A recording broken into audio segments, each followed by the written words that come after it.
You wake up after a long night, your stomach empty, having eaten nothing for 8 hours, and in your mind, there's a very common belief.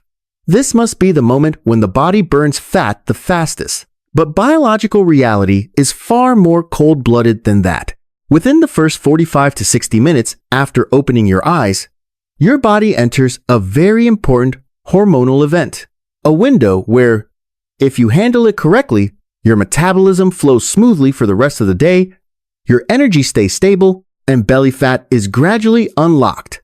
But if you handle it incorrectly, that same morning quietly gives your body the order to hold on to fat, especially around the waist. No matter how you eat or exercise later, what's happening here isn't willpower or discipline, but cortisol, the body's natural morning awakening hormone. Cortisol is not bad. It's what pulls you out of bed, sharpens your brain, and starts up your nervous system. The problem lies in how we interact with it. Cortisol is designed to rise quickly and then fall cleanly, like a wave, signaling that the day has begun and stored energy can be used.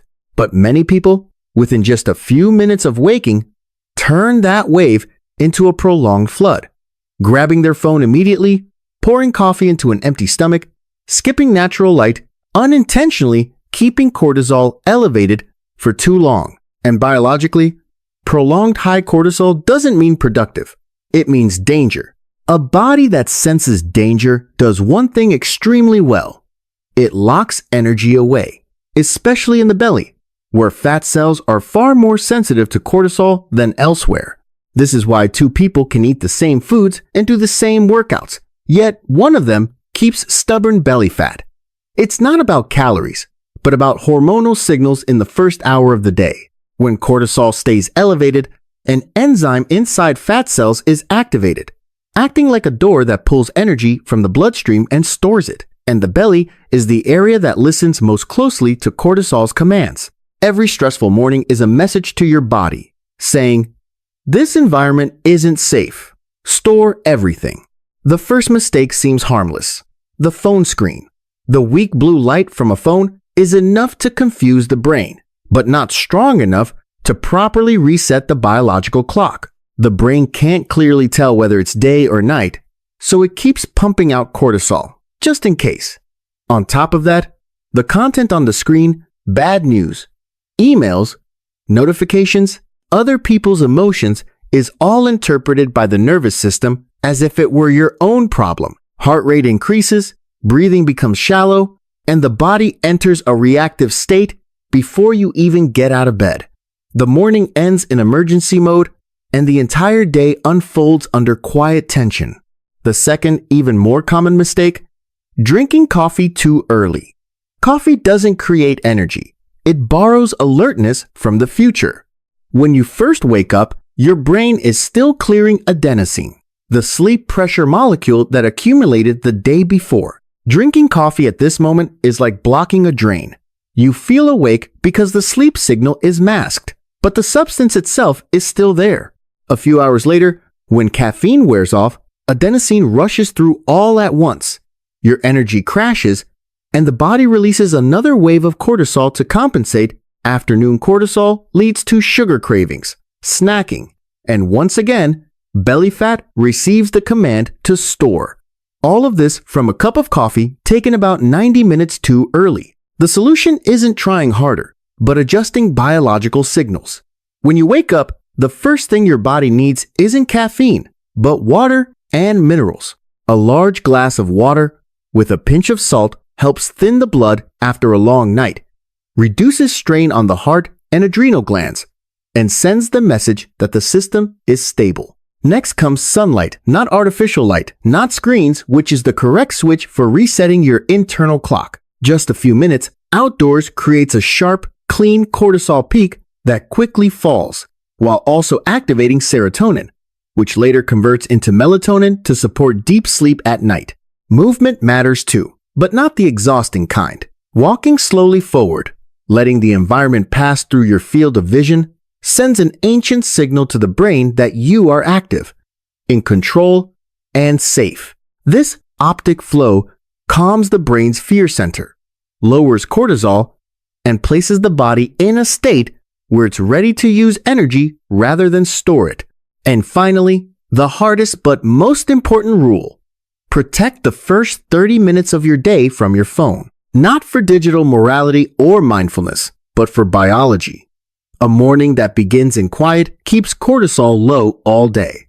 A morning that begins in reaction keeps it elevated until night. When you reorganize your morning this way, reduce baseline stress and respect your natural hormonal rhythm, losing belly fat stops being a battle. It becomes a natural consequence of a body that feels safe enough to unlock its energy reserves. No supplements, no complicated plans, just doing things in the right order. And sometimes, the smallest choices in the morning quietly determine the shape of your waistline for months to come. There is one layer many people still miss when talking about locked belly fat in the morning. And without this layer, even if you do everything right, you still end up feeling like, this seems okay, but why is my belly still stubborn? That's because cortisol is only the first trigger. What actually decides whether belly fat is truly allowed to leave storage is the nervous system's safety signal, plus circadian rhythm, plus how the body handles blood sugar in the morning. Put simply, the body does not burn fat while it is still prioritizing survival. And in modern life, survival pressure often comes from silent factors like dehydration, wrong light exposure, shallow breathing, information anxiety, and small but repeated blood sugar fluctuations each day. First, understand one very practical reality. The morning is when your body is most easily pulled into sympathetic mode, meaning fight or flight readiness. High sympathetic tone does not just make you tense, it also changes how the body uses fuel. When sympathetic activity is high, the body prioritizes glucose in the bloodstream for fast reactions and limits access to fat stores, because fat burning is a slow process that requires a sense of safety and stability. This is why two people can both walk, yet the person walking, while irritated, rushed, mentally stuck in messages and deadlines, burns less fat than the person walking with deep breathing, eyes on the environment, and a calmer nervous system. You do not need to turn walking into meditation. You just need to understand this. Walking has different biological effects depending on the nervous system state you walk in. The source material touched on optic flow, the visual movement that calms the brain's fear center. But what's often missing is this. If you step outside while blasting alarming news in your headphones and scrolling notifications, you cancel that mechanism yourself because the brain continues receiving danger signals and cortisol and adrenaline remain elevated. Second, do not overlook morning blood sugar. Many people skip breakfast thinking fasting equals fat burning, but unintentionally create a loop. High morning cortisol plus dehydration plus early coffee plus shallow breathing equals unstable blood sugar. That instability leads to hunger, sugar cravings, and explosive lunches or afternoon snacks. The mechanism is straightforward. Cortisol raises blood glucose to help you wake up. If cortisol is prolonged and combined with early caffeine, the body pushes glucose even higher to secure energy. When it later drops, you crave fast carbohydrates. Insulin rises to clear glucose from the blood. And here is the problem. High insulin is a signal that energy is coming in, so the body prioritizes storage before allowing fat release, especially when baseline cortisol is still elevated. So the goal of the morning is not a moral debate about eating or fasting, but keeping blood sugar flat enough that the nervous system does not stay on alert. If you are prone to shaky hands, palpitations, intense hunger, or irritability late in the morning, a very practical solution applies. After drinking salted water and getting sunlight, if you need to eat, choose low oscillation options like protein plus fiber, such as eggs, Greek yogurt, legumes, or a small protein-focused meal. Instead of sweet pastries or sugary cereals, fast sugar breakfasts create spikes and crashes, increase cravings, and deepen caffeine dependence. This does not contradict the source material. It completes its logic. The material teaches lowering baseline cortisol to make the body feel safe, and stable blood sugar is how you prevent that safety from being broken at minute 90. Third, Many people get the sunlight right, but fail at the remaining light. They step outside for 5 minutes, then return indoors to cold blue LED lighting and stare at screens all day. The circadian clock receives mixed signals, a brief dose of real light followed by hours of artificial light. From a circadian perspective, this blurs the boundary between day and night. When that boundary is unclear, the body tends to feel sluggish during the day and alert at night. Poor sleep raises baseline cortisol the next morning, and the belly fat loop resets. So what's missing in the protocol is not just getting sunlight, but also keeping the morning environment bright and stable, and then reducing strong light at night so melatonin can rise naturally. You do not need perfection. You need consistency. Visceral fat and belly fat, trust consistency. Fourth, there is a small detail with outsized impact. Breathing. When people wake up and grab their phone, most shift into shallow, rapid breathing, shoulders lifted, neck tight, as if the body is preparing to defend itself. Shallow breathing is an ancient danger signal. The brain interprets it as something is wrong and maintains sympathetic dominance. You do not need complicated breathing techniques. One simple rule is enough. In the first 10 minutes, prioritize behaviors that allow the breath to drop into the belly, such as drinking water, standing outside, looking into the distance, or walking without audio input. If you want a fast lever without complexity, before doing anything else, stand by a window or on a balcony. Look at a distant point. Inhale slowly through the nose and exhale slightly longer than you inhale. That alone is often enough to shift the nervous system toward parasympathetic mode and let cortisol fall cleanly instead of hovering. Fifth, people often ask, so is morning exercise good or not? The answer depends on your cortisol state. If you have stubborn belly fat, high stress, shallow sleep, and a habit of jaw clenching or mental rumination, intense morning workouts often act like another alarm layered onto the system, prolonging cortisol elevation. The source material already explains how high intensity can backfire by creating hypoxia signals and further raising cortisol. What's added here is a self-check that requires no devices.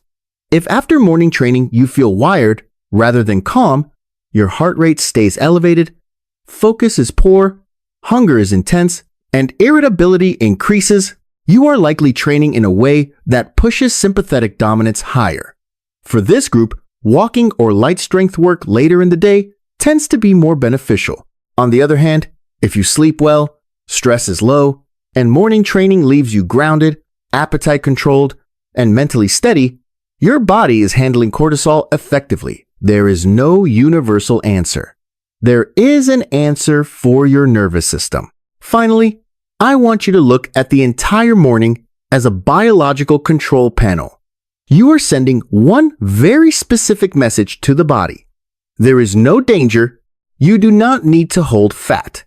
To send that message, you need 3 actions in the correct order: hydration plus real light plus calming movement. And you need to avoid 3 things that corrupt the signal: anxiety triggering screens plus caffeine too early plus blood sugar swings.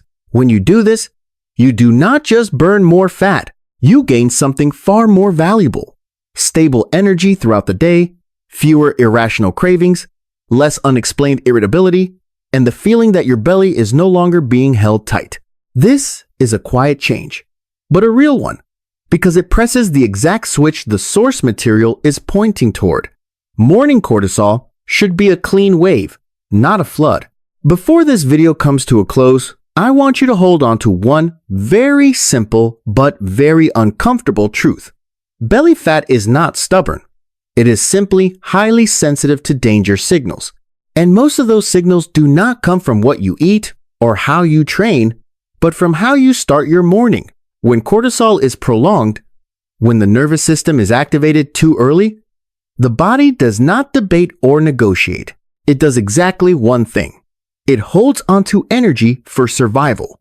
On the other hand, when the morning provides enough hydration, real light, gentle movement, and enough calm for the brain to register that the environment is safe, unlocking fat storage stops being an effort and becomes a natural reflex. If there is anything you should change after this video, it is not adding another hard task, but reordering very familiar ones. Do not ask, "Am I training enough?" Ask, "Does my body feel safe right now?" Do not ask, "Am I eating correctly?" Ask, "Have I given my hormones the right signals in the first hour of the day?" When you fix your morning, you are not just fixing belly fat. You are correcting how your body operates for years to come. And from a biological perspective, that is always the most sustainable path.